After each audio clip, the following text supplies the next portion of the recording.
رضيت بالله ربا وبالإسلام دينا رضيت بالله ربا وبالإسلام دينا وبمحمد صلى الله عليه وسلم نبيا ورسولا.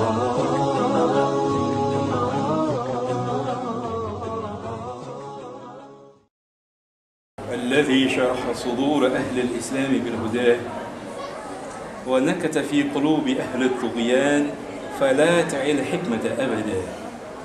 وأشهد أن لا إله إلا الله وحده لا شريك له إلها أحدا فردا ثمدا.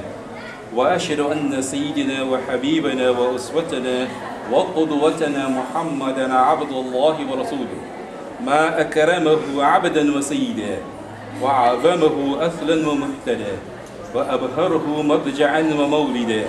وصلى الله تعالى عليه وعلى آله وصحبه ضيوف الندى وضيوف العلا صلاة وسلاما دائمين من اليوم إلى أن يبعث الناس غدا. أما بعد. My dear brothers and sisters in Islam, we have recently concluded the month of Ramadan. In the month of Ramadan, we have been actively involved in reciting the Quran individually, and we do so collectively as well. We have been fasting on an individual basis because we want to acquire and accomplish the pleasure of Allah subhanahu wa ta'ala. And we do so collectively as well. We have been praying our salah, the salat al-faraid and even salat al-tarawih. We have been doing so individually, and we have also done so collectively. Because in the form of our ibadah, we can do it individually because we want to acquire the pleasure of Allah subhanahu wa ta'ala. We do it collectively because we want to strengthen and unite the ummah. And we do so as well because we want to acquire the pleasure of Allah subhanahu wa ta'ala. On this day of Eid, as we are celebrating this day of Eid, we do it collectively. Hardly do we do it individually. But in whatever form we do it, whether we do it individually or we do it collectively, you will find that even collectively when we are involved in it, we only involve our friends and our known contacts. We celebrate Eid with those people that we know, and those people we are acquainted to. Hardly do we involve those people that we don't know. Can you imagine inviting people that you don't know, and the friends that you don't know, and you're not aware of?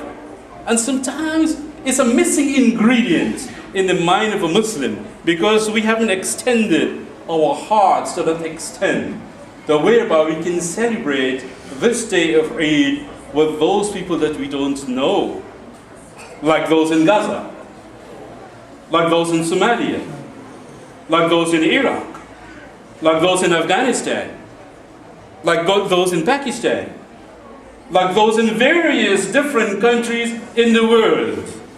Sometimes little do we think of that, because obliviously they are not part of our system. They are not part of our da'wah. They are not part of our contacts. They are not part of our program, what we have in mind. Our program entails known personalities, known individuals, and the people that have been kind to us. Hardly do we become kind and generous to those people who have not been kind to us and who have not been generous to us. And that is why on this day of Eid, we need to reflect on these things. The Prophet ﷺ, from the words of the Sahaba, says, فَرَضَ رَسُولُ اللَّهِ صَلَّى اللَّهُ عَلَيْهِ وَسَلَّمَ زَكَاةَ الْفِطْرِ. But the Prophet ﷺ has made zakat al-fitr incumbent upon us. طُهْرَةً لِلصَّائِمِ. طُهْرَةً لِلصَّائِمِ means تطهيرا للصائم, meaning a means of purification for the fasting person. How is it? But the Prophet ﷺ is saying that he has made zakat al-fitr and He has made it as a means of purification for the believers, or purification for the Muslims. How does it act as a purification? طُهْرَةً لِلصَّائِمِ, a means of purification for the fasting person. مِنَ اللَّغْوِ وَالرَّفَثِ, because during fasting we have involved, maybe inadvertently or unwillingly or knowingly, or maybe not knowingly, we have been involved in acts that are not appreciated by Islam. مِنَ اللَّغْوِ وَالرَّفَثِ. مِنَ اللَّغْوِ وَالرَّفَثِ literally means مِنَ اللَّغْوِ, meaning لا فائدة فيه من العمل والفعل والقول, meaning that there is no fa'idah, meaning that there are acts of vanity, there are deeds of vanity. Imagine somebody saying something and has no meaning in it, somebody doing something has no meaning in it, somebody involved in an act and there is no benefit in it. لا فائدة فيه, there is nothing in it, meaning no benefit for you in this world, في هذه الدنيا وفي الآخرة أيضا. That there is no benefit for that. The acts that we've been involved in. من اللغو والرفث. And the rafath refers to obscenity. The language that we use is so disgusting that our mothers can't listen to it. Our daughters can't listen to it. It's embarrassing for them to listen to the language that we use. Because today in UK, particularly in London, we speak so many languages, but we speak languages that are so obscene and so deplorable and distasteful that it's beyond comprehension sometimes. Sometimes you use the French word about 5-6 times in one sentence. It becomes such a derogatory thing, a derogatory expression. Because we have no regard, no respect. We think that freedom is for everything. That we can say whatever we want, we can say whatever we want to say, we can say to whomsoever we wishes, even to our parents. Now you talk to your kids, you talk to your children, they would say to you, Daddy, are you still in the Victorian times? Meaning, are you still living in the past? It's not like this these days. You try to teach them something good, of course they would listen. If you're a good father or a good mother, they would listen to you. But look at the concept they're developing slowly. Are you still in the Victorian times? Are you still sleeping? You should wake up. Wake up to the computer world. Wake up to the email system. Wake up to technology. And sometimes we are not there, we're still sleeping. So the Prophet ﷺ saying that it acts طُهْرَةً لِلصَّائِمِ مِنَ اللَّغْوِ وَالرَّفَثِ. Allah subhanahu wa ta'ala says in the Quran, is that يَا أَيُّهَا الَّذِينَ آمَنُوا لَا يَسْخَرْ قَوْمٌ مِّنْ قَوْمٍ عَسَىٰ أَنْ يَكُونُوا خَيْرًا مِّنْهُمْ وَلَا نِسَاءٌ مِّن نِّسَاءٍ عَسَىٰ أَنْ يَكُنَّ خَيْرًا مِّنْهُنَّ. A wonderful ayah in the Quran, just part of an ayah in Surah Al-Hujurat, verse 11, where Allah subhanahu wa ta'ala is saying that, oh you who believe, imagine He's addressing the believers. And being believers, we should have had these qualities already. These qualities should have been inherent in us. What are these qualities He's talking about? لا يسخر قوم من قوم. That people should not scoff at each other. They should not mock at each other.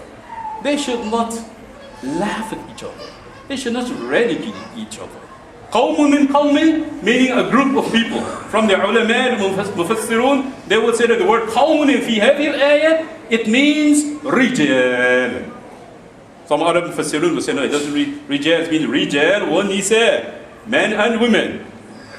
But let us go for the opinion. Just take more on the time because we're going to discuss the various opinions in terms of when we talk about tafsir of the Quran. So Allah subhanahu wa ta'ala is saying that one group of men should not mock of another group of men.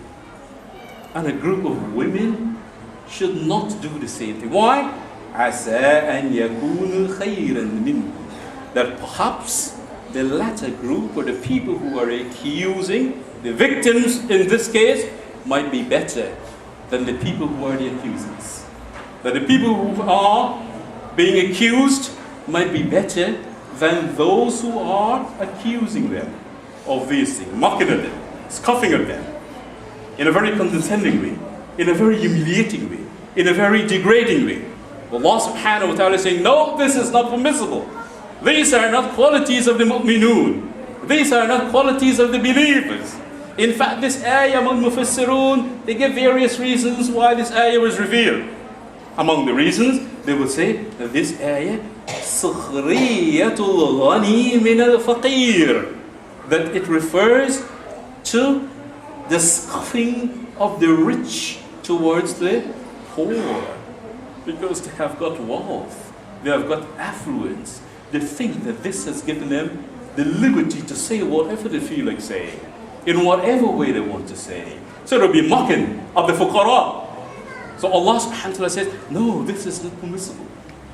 Among the opinions that other mufassirun have expressed would be that the people whose sins have been concealed by Allah subhanahu wa ta'ala, Allah subhanahu wa ta'ala has concealed the sins of some people, and for some people He is exposed to sin. So those whose sins have been concealed mock at those people whose sins have been exposed. You know, on a daily basis, sometimes you think of this. You know, when we think about people's sins and the things that they've been involved in, if one's sin is being exposed, we kind of inflame it, we magnify it, as if that's the only person who was committed an ithm, a sin in the world. And as if we are so pure that we are flawless and we have no blemish and we have no fault, and as if we don't make mistakes. In fact, it has been said, وَقِيلَ مِنْ سَعَادَةِ الْمَرْءِ أَنْ يَشْتَغِلْ بِعُيُوبِ نَفْسِهِ, that from among the tranquility of an individual is that he should involve, or he should be thinking about his own faults. أَنْ يَشْتَغِلْ بِعُيُوبِ نَفْسِهِ عَنْ غَيْرِ نَفْسِهِ, instead of being involved in the flaws and the blemishes and the faults of others. What he should do, if he wants tranquility and he wants ease, he should think about himself. He should do a self-introspection. He should do a self-analysis. Develop a self-awareness as to what are the faults that he has got. What are the deficiencies that he has got? Where are the areas I can improve? We have had the month of Ramadan that allow us to reflect on these aspects. For us to think throughout the month of Ramadan, a whole 29 days altogether, so that we can think and reflect upon ourselves, not to reflect on others. We have this, this tendency that we like to reflect on others. We know all the faults of others, but we don't know the faults of ourselves. And that's why Islam asks us to reflect upon ourselves. You know, once, and I'll give you some wonderful examples in the lifestyle of the Prophet ﷺ. Let's take the Ummahat al-Mu'mineen, the mothers of the believers. And before I say anything, we should understand that their standards were extremely high. Not standards like what you and I have. Not standards like, what the Mu'minat have got now on the face of this earth. Or even the ordinary women. The standard of the Ummahat al-Mu'mineen, the wives of the Prophet ﷺ, was extremely high. Let us take an example. Aisha, radiallahu ta'ala anha, once, she said to the Prophet sallallahu alaihi wasallam, say, Ya Rasulullah, relating to Sophia, Ya Rasulullah, what is it that amazes you about her? What makes it so astonishing to you about Sophia? Illa annaha, and she stopped. She didn't complete the sentence. He said, what is it that amazes you about her? Except that she is, and she indicated with her hand that she was short, indicating that she was not beautiful. So what is it that amazed you about her? So the Prophet ﷺ said, and don't forget that this was the most beloved wife of the Prophet ﷺ. But when it comes to Sharia, is between us and Allah subhanahu wa ta'ala. In this case, the Prophet ﷺ said, Ya Aisha, لَقَدْ قُلْتِ كَلِمَةً لَوْ مُزِجَتْ بِمَاءِ الْبَحْرِ لَمَزَجَتْهُ. He said, Ya Aisha, the word that you have uttered is such a filthy word that if you were to take that and put it in the water of the sea, it would contaminate the whole sea altogether. Imagine we are talking about the most beloved wife of the Prophet ﷺ, coming from the gems of the Prophet ﷺ, when he says, not even allowing her to express a thought of ridicule or to mock or to scoff at anyone. Even Aisha, radiallahu ta'ala anha. What about us? Who are the ordinary people? In her case, she hasn't completed the sentence. It was not a full sentence that she said.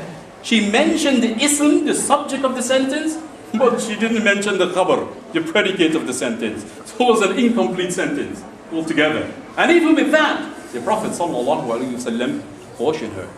Let us think about how many sentences we utter and we have expressed that has mockery and scoffing in it.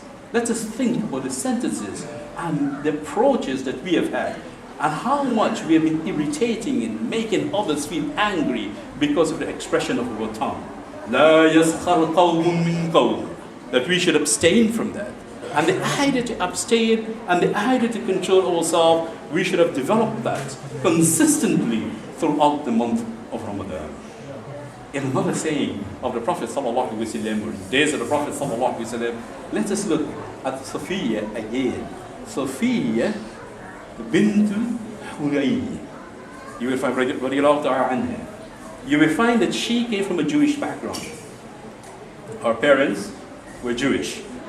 So the women at that time, they would say to her in a very derogatory way, Ya Yahudiya, oh Jewish lady. In fact, she went to the Prophet ﷺ complaining, Ya Rasulullah, Inna nisa ya'ayyirnani wa qulna li ya Yahudiya, bintu Yahudiyin.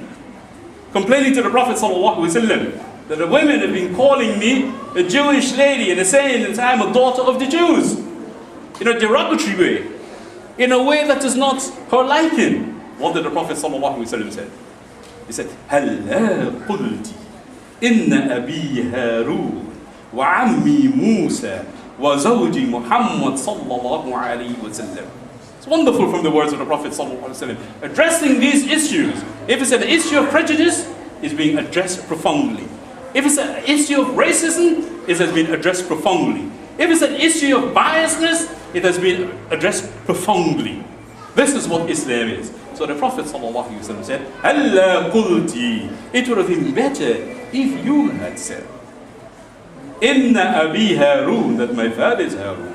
Wa Ammi Musa, and my uncle is Musa. Wa Zawji Muhammad sallallahu alayhi wa sallam, and my husband is Muhammad sallallahu alayhi wa sallam. Linking Harun wa Musa wa Muhammad alayhim as-salam all together in one sentence, in one saying of the Prophet sallallahu alayhi wa sallam. This is the gem of the Prophet sallallahu alayhi wa sallam. This is what he has taught us, that we need to stay away from these remarks that we may make. So the Prophet ﷺ is saying that when we give away zakatul fitr on this particular day, it acts as a means of purification. طهرة للصائم من اللغو والرفث. Rafath means obscenity, indecent language, repulsive language. وطهمة للمساكين, and it acts as a means of provision and sustenance for the poor. فمن أداها قبل الصلاة فهي زكاة مقبولة. That whosoever gives it before the salah, then is considered to be acceptable charity. ومن أداها بعد الصلاة فهي صدقة من الصدقات. And whosoever gives it after the salah, then is considered to be ordinary charity. My brothers and sisters in Islam, like what the President was saying, about the issues in Gaza, about the things that we can do. What is it that we can do? Sometimes we feel so helpless out of what we can do. Sometimes we feel so helpless in many ways that we don't know what to do. We only make dua, we can give charity, but what can alleviate the pains of others when they are in pain? We can only understand that when we are in pain and we know what can be the remedy for us. Let us make dua. Let us hope that Allah subhanahu wa ta'ala can give us a solution. Let us reflect on this day from the gems of the Prophet sallallahu alaihi wasallam and make this day a wonderful day for all of us, for the Muslims and for our community, so that we can all be successful in this world and also the hereafter. أقول قولي هذا وأستغفر الله لي ولكم.